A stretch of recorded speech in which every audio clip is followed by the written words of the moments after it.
Vice Media is an American-Canadian-based media company founded in October of 1994 in Montreal, Quebec, Canada by its founders Soroush Alvey, Shane Smith, and Gavin McGuinness. It started with a subsidy from a government-funded welfare program. The magazine went from a Montreal-based print magazine to a global multi-billion-dollar organization. You may have seen some of their viral videos online through one of their many YouTube channels throughout the years, or you may remember the old days when they were just a print magazine you would find at local skate shops. The company at its peak was valued at $5.7 billion, drawing investments from the likes of Disney and Rupert Murdoch. But over the past years, Vice has become a shell of itself, and in 2019, Disney made a public statement saying that they may never get a return on their investment in the company. So how did we witness one of the biggest media companies in the world collapse so quickly right in front of us?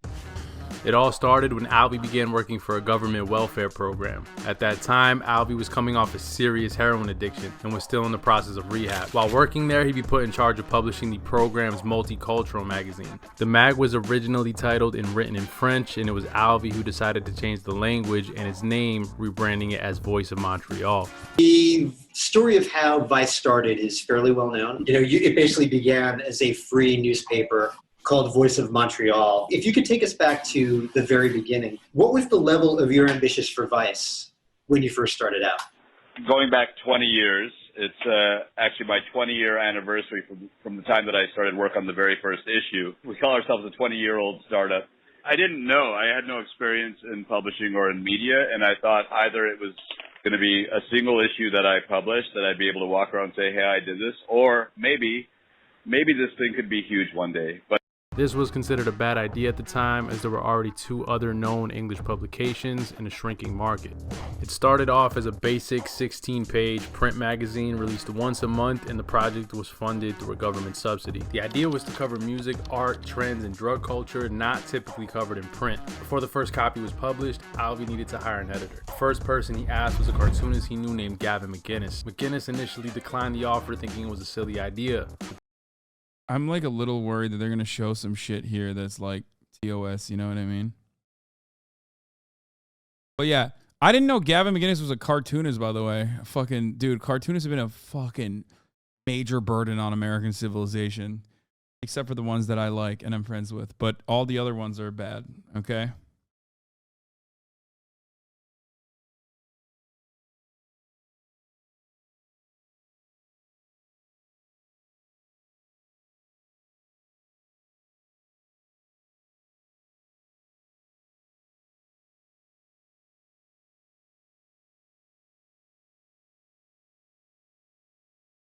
Then eventually accepted. He was now the full-time editor and handled about 80% of the magazine's columns, doing the artwork while also writing under various pseudonyms. He sort of became the voice of the magazine, setting the tone with his punk rock, inappropriate, and politically incorrect writing style. After about a year of production, McGuinness recommended that they hire his childhood best friend Shane Smith as their head of business. That immediately. Red flags. You know what I mean? Like, ding, ding, ding, ding, ding. Red flags. Okay? Yeah, you did that. That guy made... How much money did Shane Smith make off of Vice? How much money did Shane Smith make from Vice? Oh! Oh!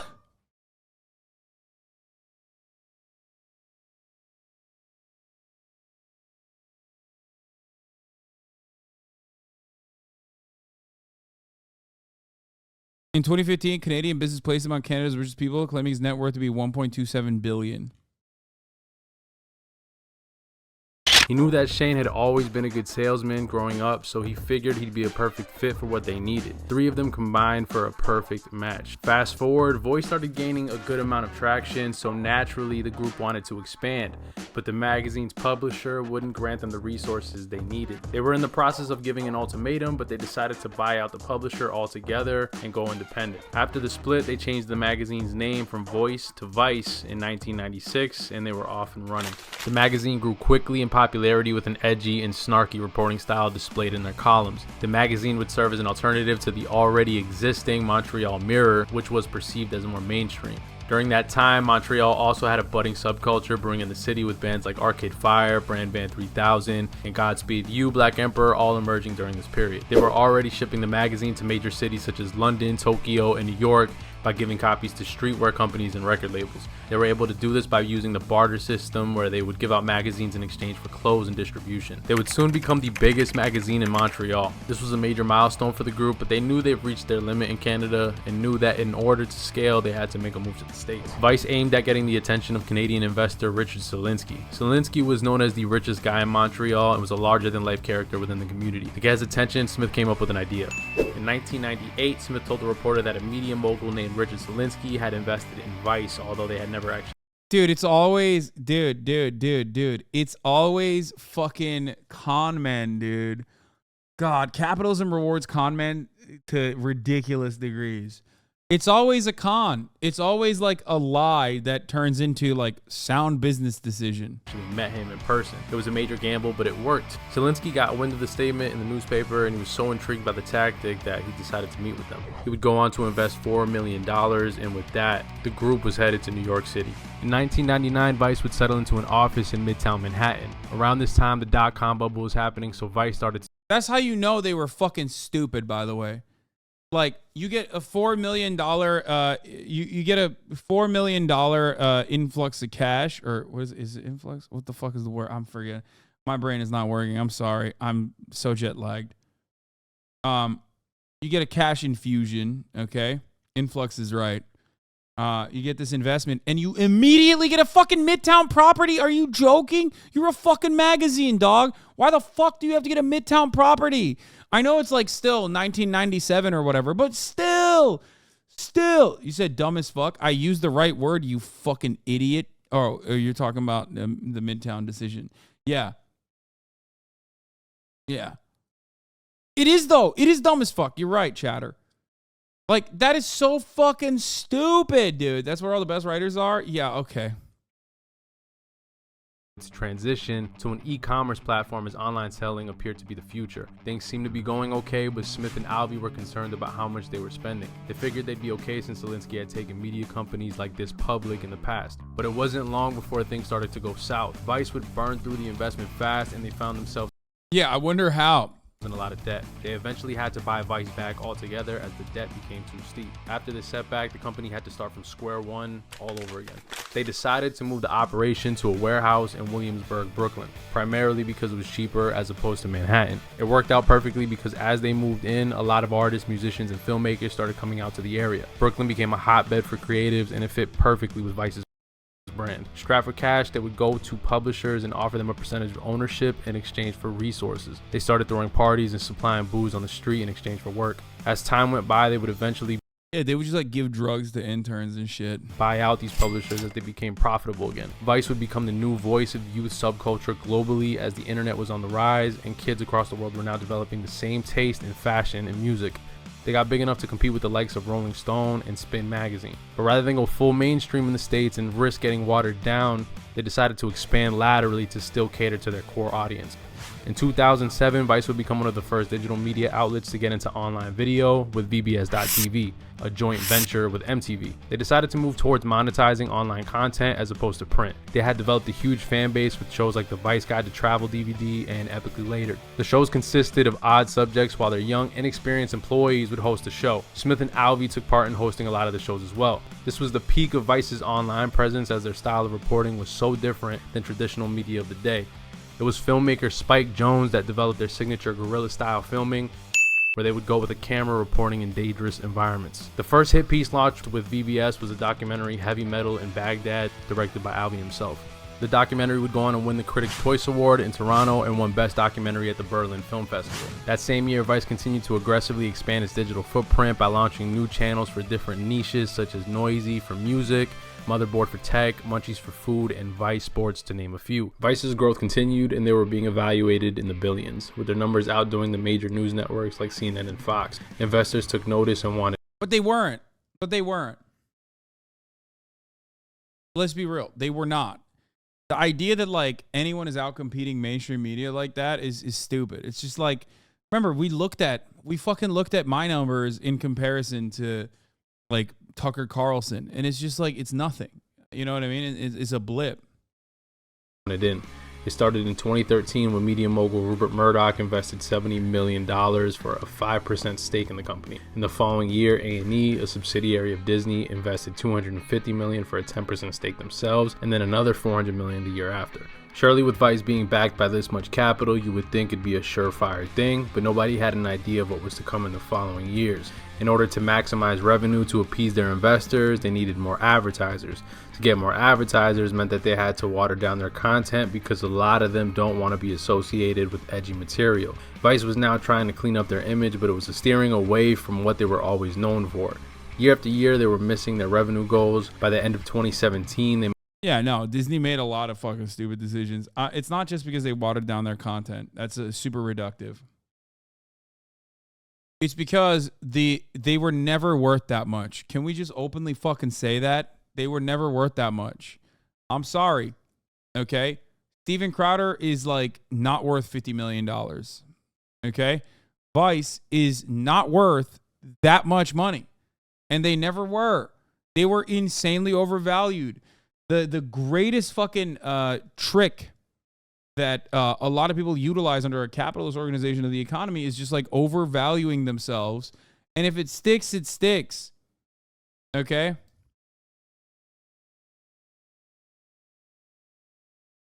You're wrong. Marvel is worth billions. No, there is. Okay.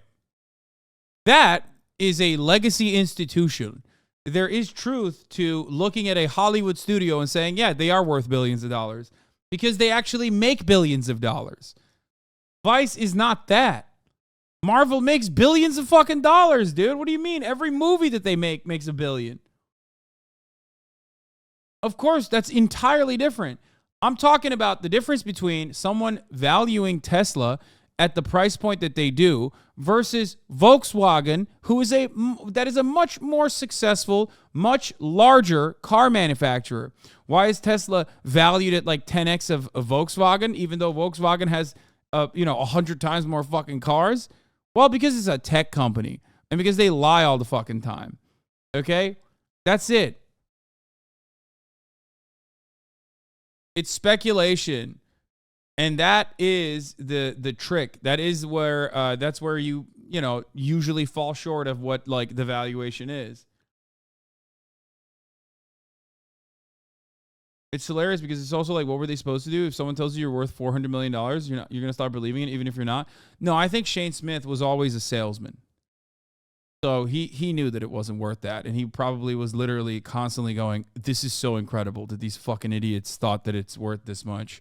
And I'm going to make it like a bandit. He exited.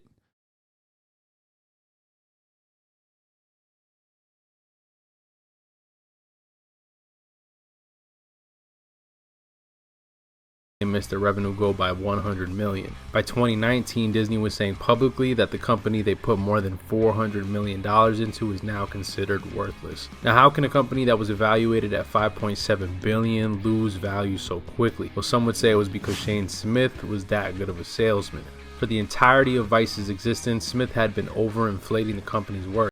That is true. Yes, that is exactly what it is. This video finally arrives at the correct conclusion at the end, which is that Shane Smith is a very good con man. Anyone who was in the fucking digital sphere at the same time the Vice was popping, saw that. Same with like Upworthy and shit, dog. Remember Upworthy? Does anyone remember Upworthy? Do you know what Upworthy is? They dramatically changed the way content is consumed. Now this is a news site, still to this day, that is in operation, right? They stole the Upworthy method of making content. Upworthy popped off on Facebook, and everybody thought, like, oh my God, this is a game changer. Yeah, it's nothing now.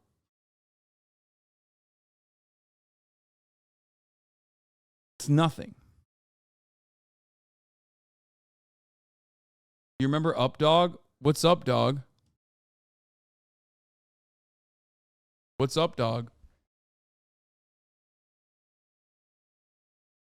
Fucking got me, dude.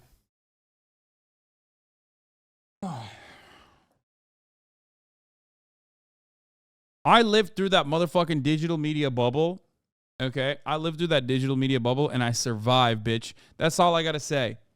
I have a lot of friends that worked at these places. They didn't deserve to lose their fucking jobs. They're wonderful people, whether it be BuzzFeed, whether it be Vice, or all these other places. Okay, but all I'm gonna say is I was in that. I was in the thick of it when these guys were getting millions and billions of fucking dollars, and I was thinking these guys are so fucking stupid. I will never forget. I'll tell you guys a fun story. I was hired to film the red carpet, I was one of the first like direct to video live streamers many years ago that was hired to when phone cameras and Facebook Live was a thing. Okay, I was hired by Participant Media. You guys know what that is? Participant Media. They made like Lincoln and all these other projects. Anyway, Participant Media is a film production company. They made Inconvenient Truth, Spotlight, all the stuff, right? Participant Media also had a TV channel. What the fuck was it called? I can't even remember what the fuck it was called. Hold on. Not the Lincoln Project, the movie Lincoln. What was their fucking TV? Was it Current? No, it wasn't Current. It was something else.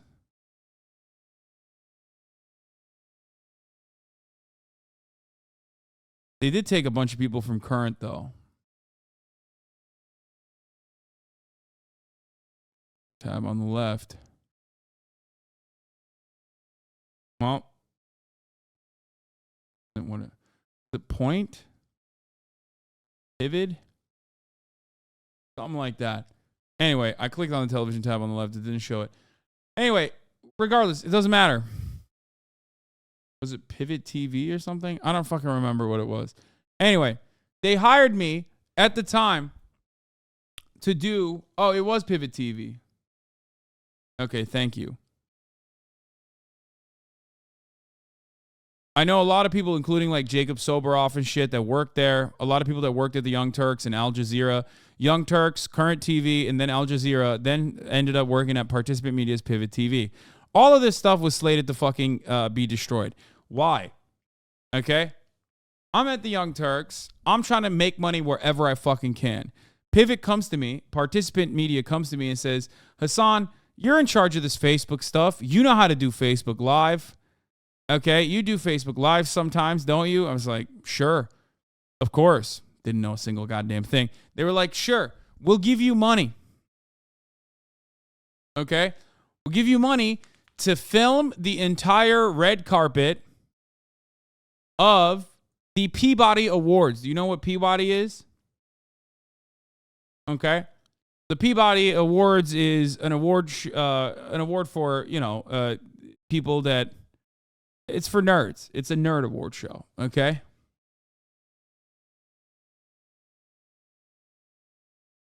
So, given for entertainment, documentary, news, podcasts, and radio, children's, youth, and public service programming.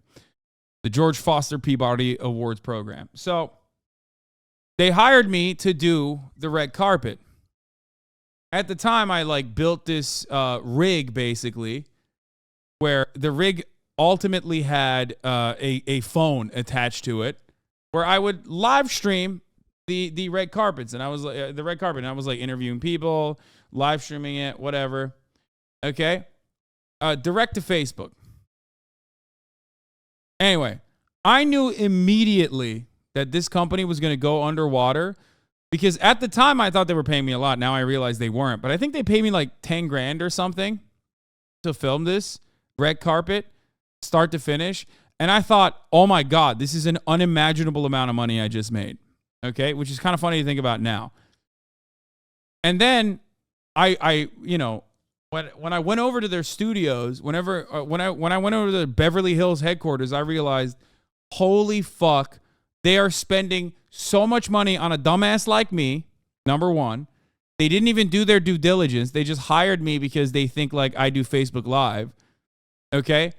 They gave me 10 grand, which I thought was a lot of money at the time, but now I realize like it probably wasn't that much. Was this you on the Why red carpet? does good storytelling matter? No, this isn't me on the red carpet filming. Dead by the great Peabody gods right now. For us. I think I did it for maybe participant media. Why does good storytelling? I didn't do this. This wasn't me. This is direct. This is like a professional camera. I was wondering. I wonder if you could like see me in the background or something. But anyway, 10 G's would change my life, bro. Lol, it's a lot. Motherfucker, at the time, I thought it was life-changing money too, but now I know how much money, like, you can charge for things like that, and I think 10 G's is, like, I mean, actually still pretty good.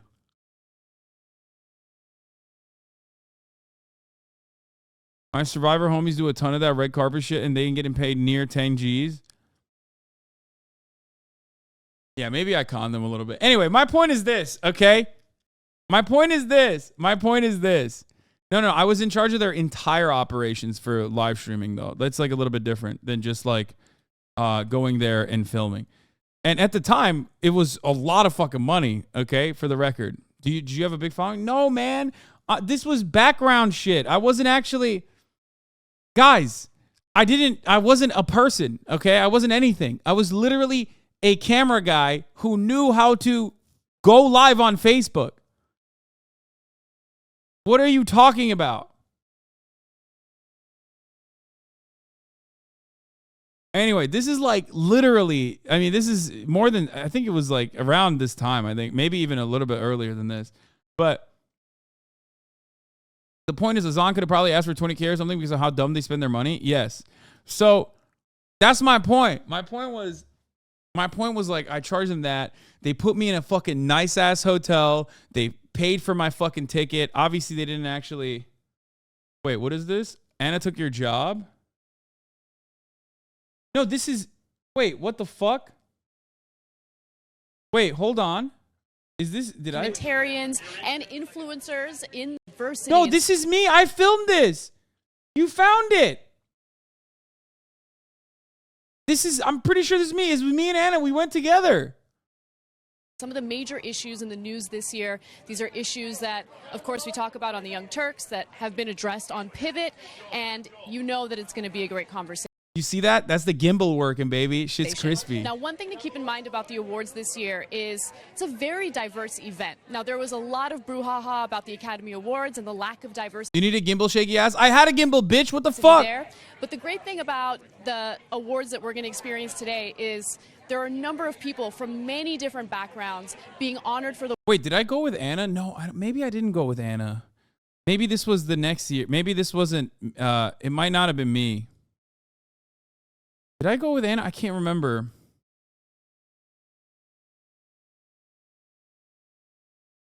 Maybe...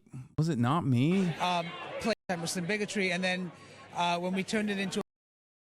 Fuck. It might have been... I might have done it the year before or something. 28 would be huge, which is still a sad state of affairs, but any increase reach some people. Yeah, that's Anyway, my fucking point was this, okay? My point is this. They put me up in a fucking nice hotel, they paid for my flight, and they gave me like an insane amount of money. And I think I got the gig through Anna, okay? And my point is this, okay? At that point, I was like, these guys are so fucking stupid. They're giving me so much fucking money. They're spending so much goddamn money on this dumbass thing to like fucking live stream their red carpet. There ain't no way that they will survive. Okay? I was like, there ain't no fucking way this company's gonna survive. A year later or a couple of years later, they were gone. They went under. Okay? That's my point. These guys wasted so much money. These guys, like a Pivot especially, tried to like basically market themselves as like a millennial for like a younger generation, cable TV for a younger generation.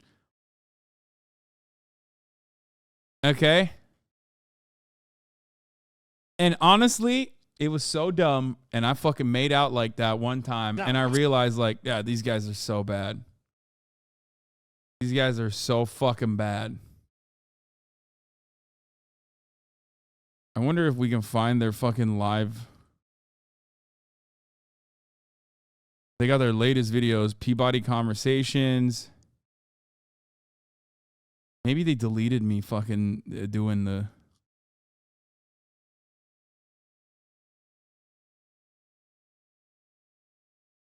What year was this? I don't remember. Brother, I've done so much shit in my lifetime. I don't remember. I'm old, man.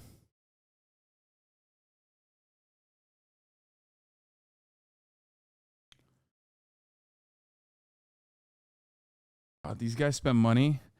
These guys spend money like they like there's no tomorrow. You aren't old, law. Dude, I'm fucking about to be 32. From Selinsky to this point, he's time and time again gotten people to buy in without actually knowing the company's true value. Vice was truly ahead of its time during those early days, but what initially created the brand's appeal no longer existed. Its core fan base looking for edgy material has all but disbanded, but with so much money invested into the brand over the years, you can still expect to see more content coming from them in the future. It's been fun to see Vice's rise over the years, but as far as the future goes, all we can do is just wait and see. That was a great video. Jermaine Cole from this newer channel. I like it. I appreciate it. I respect it.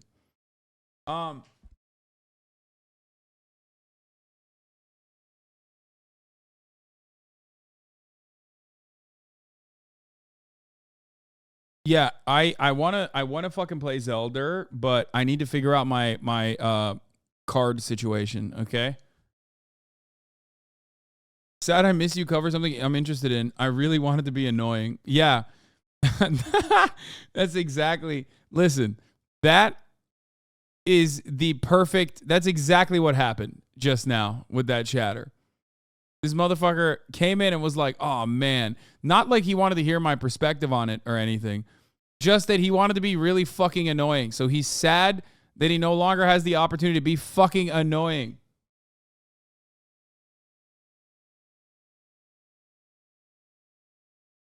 There's a new Vox on Palestine. I feel like that's going to be awful.